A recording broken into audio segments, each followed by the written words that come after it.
Hello there, it's time for another Boaty bedtime story. The book I've chosen for you today is this one, Curious George and the Firefighters by Margret and H.A. Rey. I like to read this one to my little girl when she's going to bed, so I hope you enjoy it.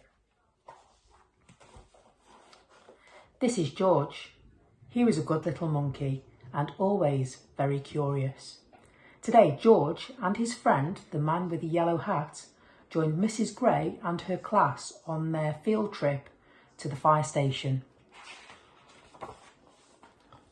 The fire chief was waiting for them right next to a big red fire engine. "Welcome," he said, and he led everyone upstairs to begin their tour.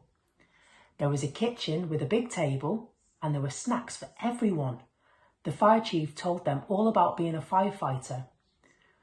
George tried hard to pay attention, but there were so many things for a little monkey to explore, like that shiny brass pole in the corner. Where did that pole go? George was curious. Why, it went back downstairs. There was the great big fire engine, there was a map of the city, and there was a whole wall full of coats and hats and big black boots. George had an idea. First he stepped into a pair of boots, next he picked out a helmet, and finally George put on a jacket. He was a firefighter. Suddenly, bring! The firefighters all rushed in. "This is not my helmet," said one. "My boots are too big," said another. "Hurry, hurry," called the fire chief. A big bright red light on the map of the city told him just where the fire was. There was no time to waste. One by one, the firefighters jumped into the fire engine, and so did George. The fire engine with all the firefighters sped out of the fire station, and so did George. The siren screamed and the lights flashed. The engine turned right, then it turned left. "Woo, woo, woo," went the horn, and George held on tight.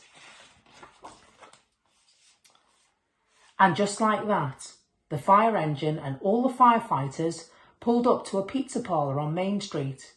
Smoke was coming out of a window in the back and a crowd was gathering in the street. "Thank goodness you're here," cried the cook. The firefighters rushed off the truck and started unwinding their hoses. They knew just what to do, and George was ready to help.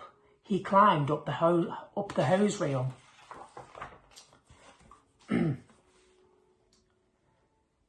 One of the firefighters saw George trying to help, and he took George by the arm and led him out of the way. "A fire is no place for a monkey," he said to George. "You stay here where it's safe." George felt terrible. George sat on a bench and looked around. Next to him on the ground was a bucket full of balls. George reached in and took one out. It fitted his hand, just like the apple he had for a snack. A little girl was watching George.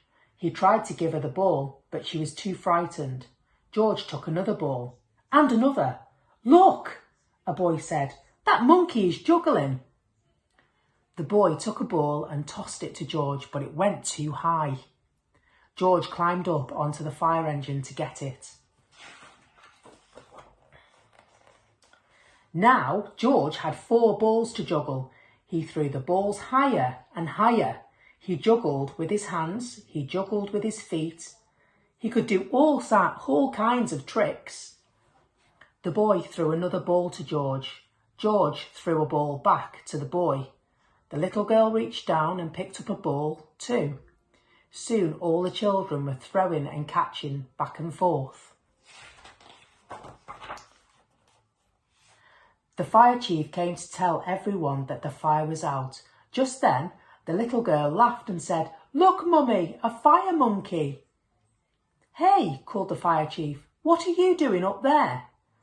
"What a wonderful idea," the little girl's mother said to the fire chief, "bringing this brave little monkey to help children when they're frightened." "Oh," the fire chief said, "well, thank you."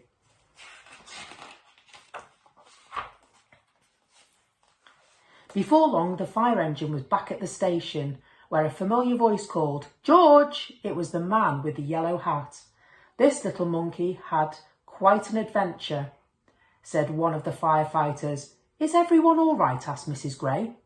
"Yes, it was just a small fire," said the fire chief, "and George was a big help." Now the field trip was coming to an end, but there was one more treat in store.